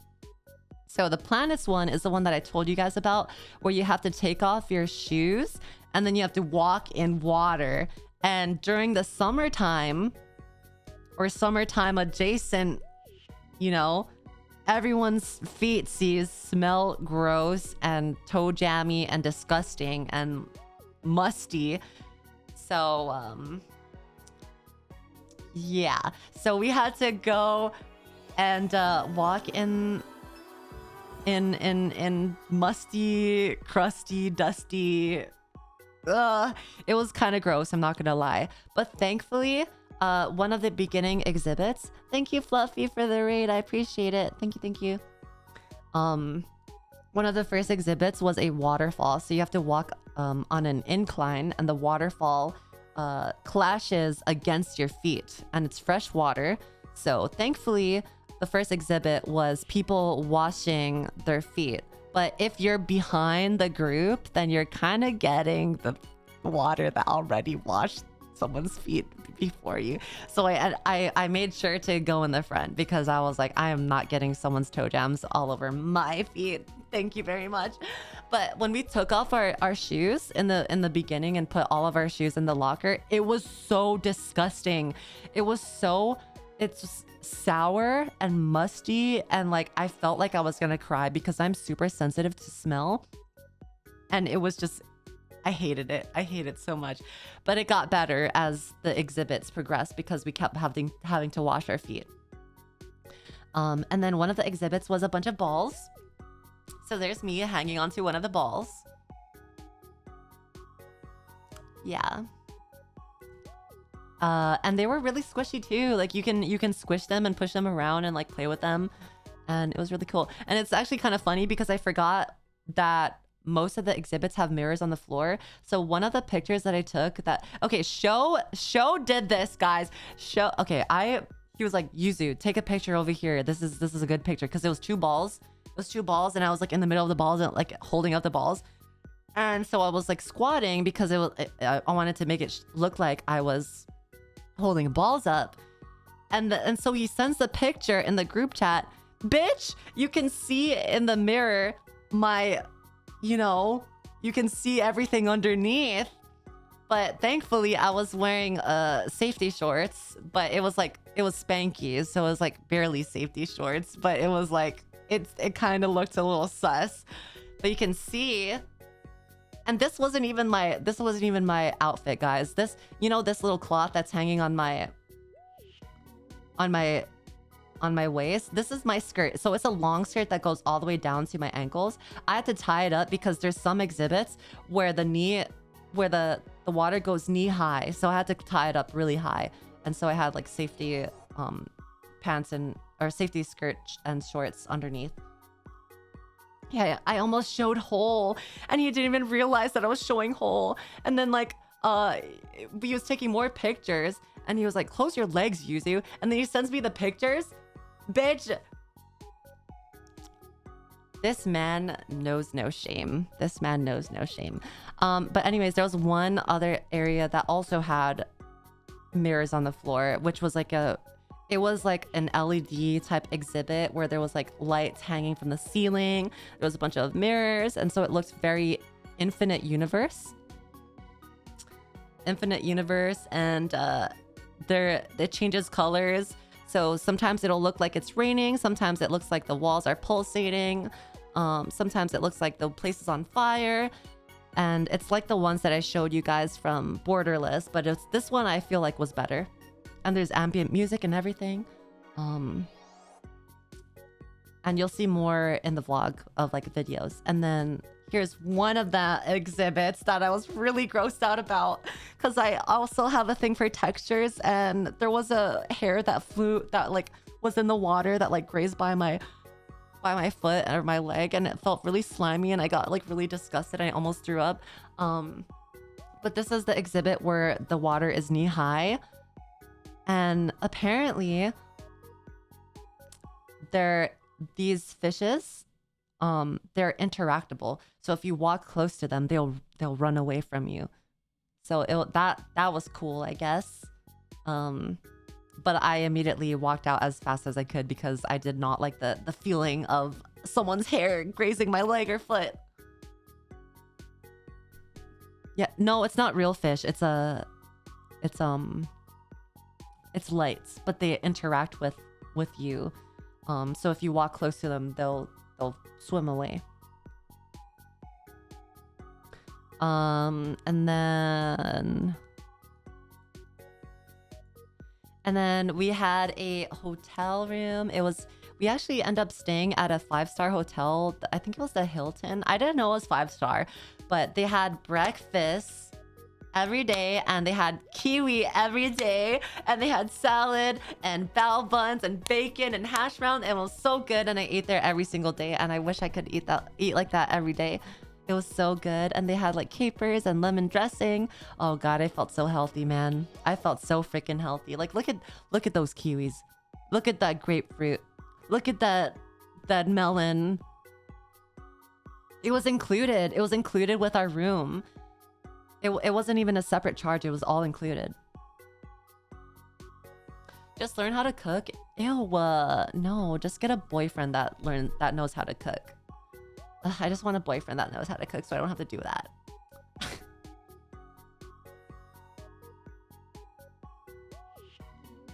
Why are those kiwis peeled? Because you can eat the kiwi like with the skin.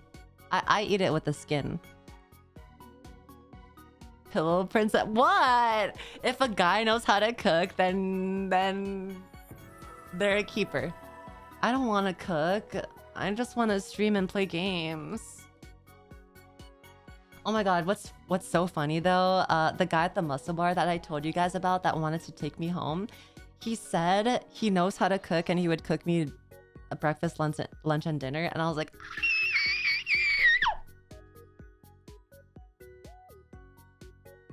and he, oh my god, he was actually so fine. Like if it weren't for me meeting him at a freaking muscle bar, I might have went home with him. I'm not gonna lie. Guys, I am not strong. I am not God's strongest soldier. Motherfucker looking for a parent, not a boyfriend. Nuh-uh. Nuh-uh. No. Nuh-uh. Caught. Almost, yeah, I was almost a victim. I almost got trafficked, yeah. Exposed. But the muscle bar guys were so nice. Like they hung out with us after their shift ended. They were so nice and they wanted to hang out and like have a small snack, and they waited for us to get our taxi ride back to our hotel, and they were just really nice and showing us around the place, and they were so nice. And they let me grab their muscles and touch their muscles and like let me feel their body. Like it was I'm going back there again. When I go back to Japan, I'm going back to the muscle bar. Hopefully my guy is still there. But he did say he doesn't even want to work there. Like he's been working there for a month and he's like, I hate it here, and I just want to wash dishes in the back and not do anything, because his friend actually had introduced him to the job and he didn't know what he was getting himself into. And then when he actually started working, he had to do things like take off his shirt and like flex his muscles and like do push-ups in front of people, and he's like, it's so embarrassing.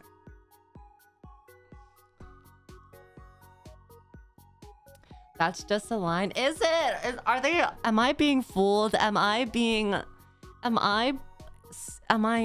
a product of marketing and muscle bar I don't know what I'm saying. I'm being fooled, guys. What if he's just joking? And what if he's just... I thought it was real. I thought it was real love, guys. I thought I could have found the one. Usually the type to think a stripper is in love with them. They weren't strippers. They were just muscle guys working at a muscle bar. And also taking off their clothes for people. Is that a stripper?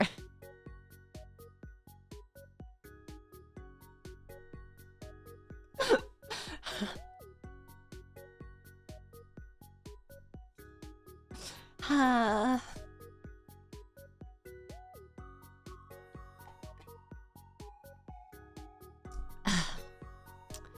not. They don't even dance. They just show off their muscles. They just show off their muscles, guys. No glute spread. Yeah, they didn't show a hole. I was really sad about it. And then the last day, I actually spent with my my rigging team. So I was with Soy and Brian. Well, technically I was with Soy for most of the day, but I had a lunch with Soy and Brian. And then Soy brought me around the area, and then we accidentally walked into an art exhibit. I don't think I was supposed to take pictures inside, but I did. I don't want to show you guys out of respect for them. I don't know if I was able to show it, but I did take a picture outside though. And I don't even know if this was technically part of the exhibit, but these little images that you see in the back, they are actually interactive art pieces that you have little incense bottles on the table that you sniff while you're looking at the art piece. So it actually smells like what you're looking at. And it was very impressive because they had the theme was all seasons of Japan. And so they would have spring, fall, winter, and summer. My favorite was spring and winter. And they all actually smelled like what the art piece would smell like. You know what I mean? What you would expect it to smell like. Like winter smelled like cinnamon and like everything winter related and pine cones, and I don't know. It was pretty awesome. And I actually bought a couple of incense to burn. Where's the queef time of the year? Ew, you're so gross. But yeah, this was the last day of the Japan trip, and I'm sure I have more stories that I have skimmed over or like forgot about to tell you guys, but I'll remember as time progresses and I'll like trickle in those stories. But this was the last day of the Japan trip. When we got back to Tokyo, it was just all of us doing our last minute shopping and like little gifts to bring back home. So it wasn't that crazy towards the end. So yeah. This was our Japan trip. This was Japan trip with me, Tricky, Sho, Numi, Onigiri, Bao, Cinder. And oh my god, we actually ended up meeting Annie. I met Annie, Yoshi, Yenko, and Momo. We did karaoke, and I didn't even know, but Demon Dice ended up coming to karaoke too. So it was like a big ass group of us at this karaoke place, and we were all singing for like a long time. And this was the night before we went to the muscle bar. So after karaoke, it was me, Momo, Numi, and Sho that wanted to go to the muscle bar place, and we didn't know that they close at 1. Because Numi was like, everywhere closes at 4. I'm like, are you sure? Like, I don't think that's true. But she's like, no, trust me. Let's go to the muscle bar. So we go to the muscle bar, and I'm walking past Don Quixote because I need to go pee. And turns out one of the guys from the muscle bar, the half Korean, half Japanese guy, he shouts out my name. I gave him a different name because I didn't want him to know my real name. I gave him a different name, but he shouts out my name because he's like biking back to his house after his job, and he shouts my name, and I'm like, oh my god, he remembers me, Numi. And I'm like, oh, we're going to the muscle bar, we're gonna see you again. He's like, oh, it's we already closed. I'm like, oh, are you guys open tomorrow? He's like, yeah. And so we spent all that money and all that time going to the muscle bar, even though they were closed. And so we come the next day, and I guess he had told all of his workers that we were going to come the next day. So they all dressed super nice for us. And at the end of the day, they like switched into like their better, like nicer outfits. And the guy was like, he's the half Korean, half Japanese guy said that the Chinese guy like never does this. Like he's never changed after work. He just wears a tank top. He's never like actually hung out and like missed his last train to like hang out with like customers. So yeah, we were special guests, and they gave us free tequila shots. They gave us 4 free tequila shots, and the tequila shots cost 2,000 yen each, but they gave us 4 free ones.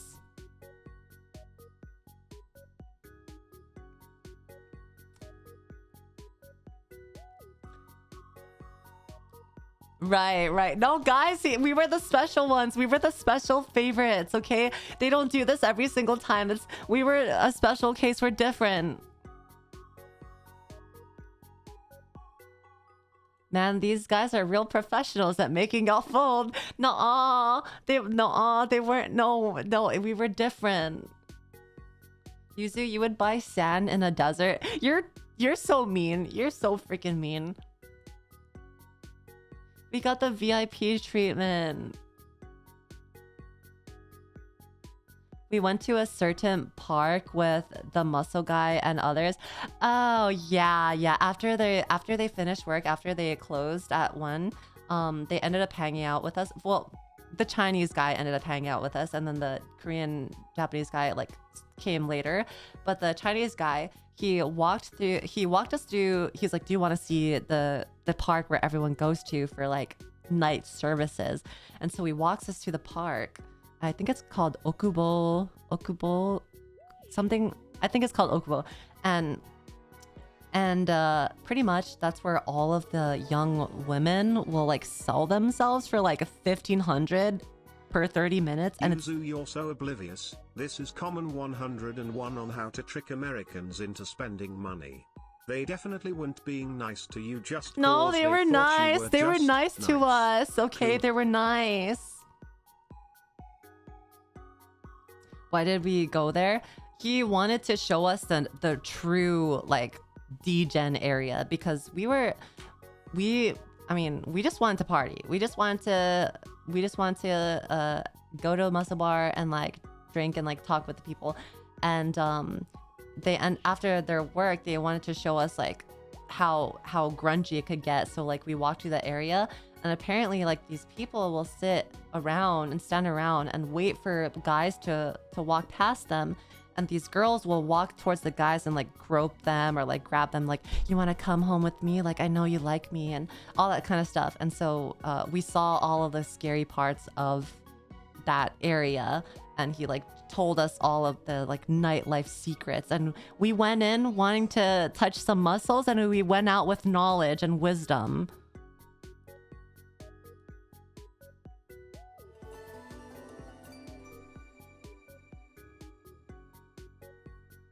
Hey, you wanna go to this sketchy ass place where people sell themselves for services? Yuzu, sure I am down.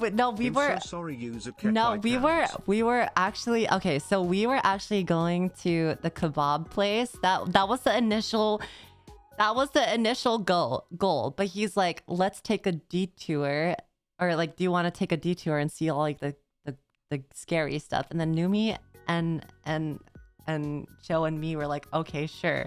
And so we were walking through it to get to the kebab place.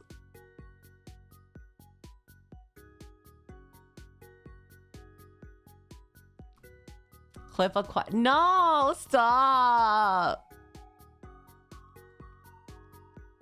We were just curious. Didn't know there's a lot of kebab places in Japan, surprisingly. They'll just have like random shops and random little side corner areas where there'll be people selling kebabs. Those detours sound sus. How much do they ask for? So I can avoid them.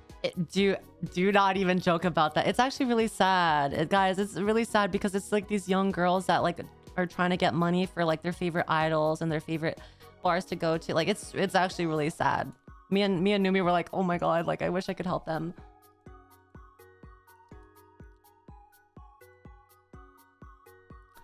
How have you guys not woken up in a bathtub full of ice, missing your kidneys? Oh my god, no. We're smart. We are smart. Okay, we avoid all of the sketchy stuff.